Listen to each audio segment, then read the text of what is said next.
Welcome back to Black Star Dove. Welcome to my channel.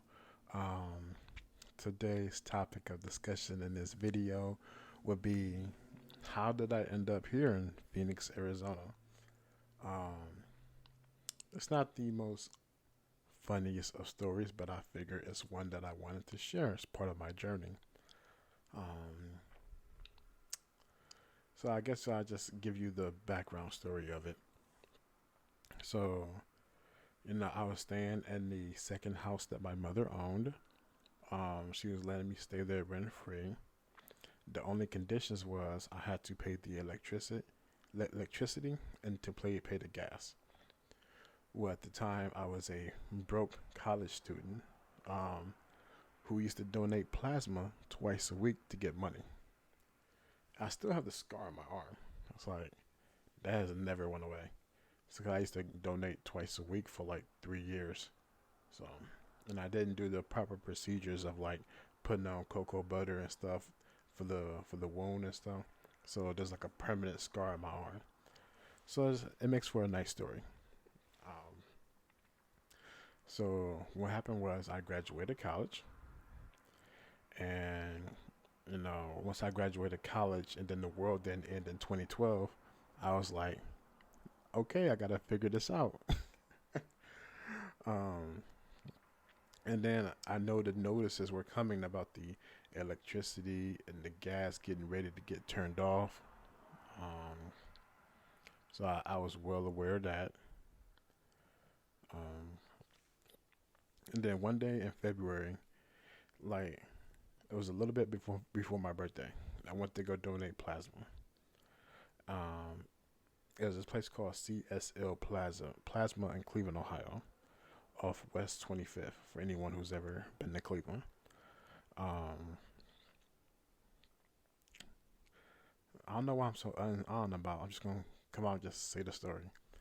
Um, so I seen this sign where I came from donating plasma, and I'm standing at the bus stop, and like there's a telephone pole and there's stuff stapled on the telephone pole, and one of the things stapled on the telephone pole was this piece of paper. It said, "Do you want to get money, travel, and fuck bitches? Get money, travel, and fuck bitches." And I was like, yeah, this is what this was 2013. So I was a little bit more immature then. Um, and I was like, yeah, I can totally do that. um, so I called this company, and it was Universal Global Stars. I don't know if they still have that name at the time at right now, but back then it was known as Universal Global Stars. It was a magazine selling company going door to door, state to state. So I do the phone interview, and they was like, "When can you leave?" I could leave ASAP or whatever. Um, man, that was just like, I think like 3 days later, I was supposed to get on a trip, but what happened was there was such a huge snowstorm coming through, that my trip actually got delayed. Because originally I was supposed to go to San Francisco. They got me a Greyhound bus ticket for San Francisco, but for Cleveland, there was such a huge snowstorm that it got pushed back a day. So my birthday is on February 21st. I was supposed to leave on February 20th. And coincidentally, that's also the same day I saw my.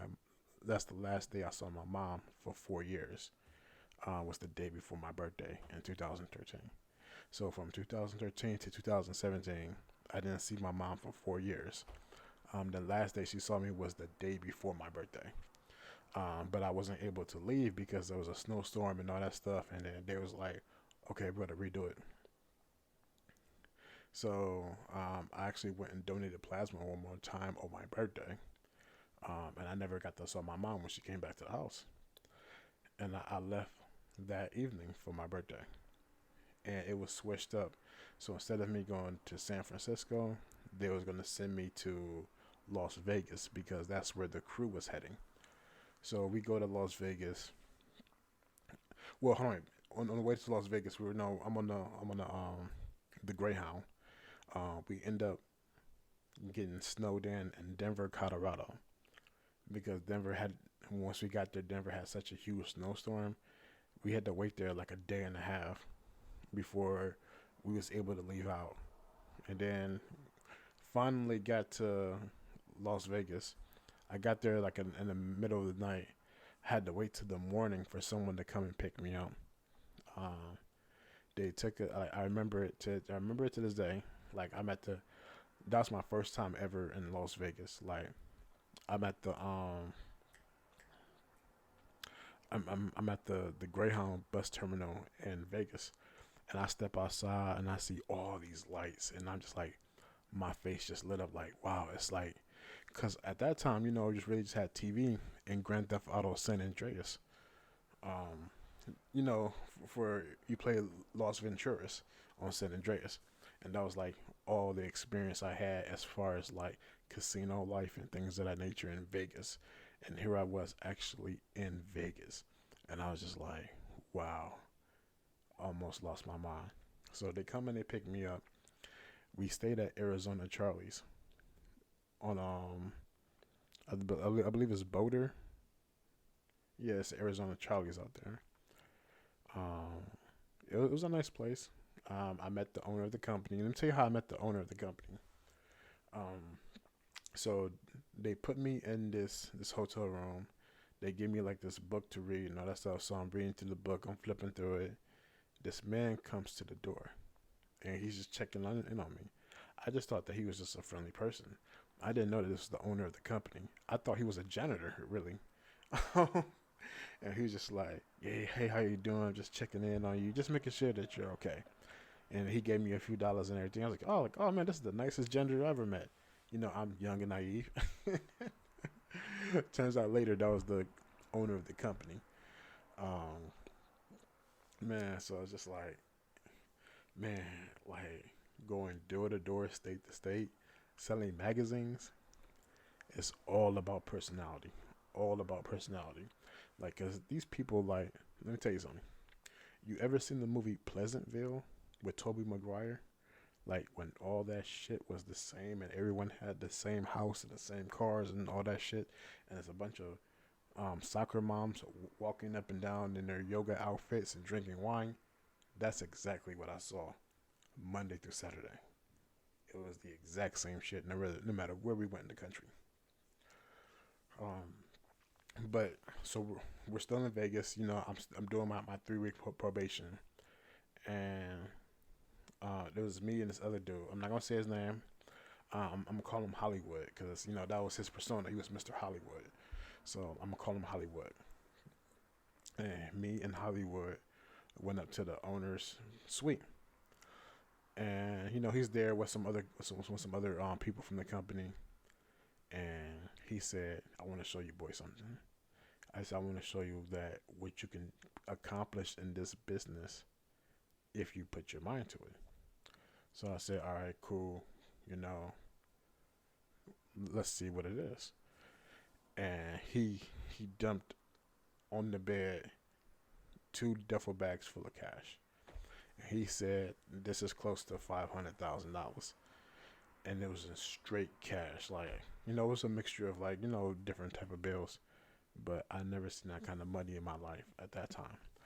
And I was just like, I'll do whatever the fuck you say. Just show me how to get this. Um, Man, I was so hooked, man.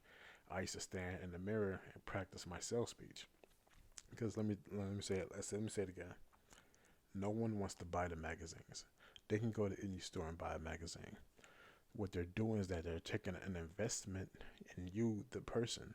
So that way, when you put this number amount on the paper, if I put $5,000 on the paper, I need to know that you have invested in me enough to give me a check for that amount.